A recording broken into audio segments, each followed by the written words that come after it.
मळवीतील शेतकऱ्याला सापडला तब्बल 28 किलो वजनाचा कटला मासा। राकसकोप तुडिये धरणाच्या पाणलोट क्षेत्राजवळील मळवी येथे एका शेतकऱ्याला तब्बल 28 किलो वजनाचा कटला मासा मिळाल्याने परिसरात आश्चर्य व्यक्त होत आहे। ऐन पावसाळ्यात राकसकोप आणि तिलारी धरणाच्या पाणलोट क्षेत्रात मासेमारी करण्यासाठी हा एक दुर्मिळ योग ठरला आहे। या पाणलोट क्षेत्रात पावसाळ्यात मोठ्या प्रमाणात मासे येत असते, तरी इतक्या मोठ्या वजनाचा मासा मिळणे अत्यंत दुर्मिळ मानले जाते। चुकूनच असा मोठा मासा जाळ्यात सापडतो, त्यामुळे हा एक विशेष प्रसंग ठरला आहे। या भागामध्ये मासेमारी मोठ्या प्रमाणात केली जाते।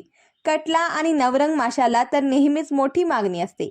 सीमा भागातील अनेक लोक मासेमारीसाठी तुडिये आणि हासगोळी या ठिकाणी येतात। या दरम्यान शेतकऱ्याला तब्बल 28 किलोचा कटला प्रजातीचा मासा मिळाला असून या माशाचा आस्वाद तुडिये, हासगोळी आणि राकसकोप येथील शेतकऱ्यांनी घेतला।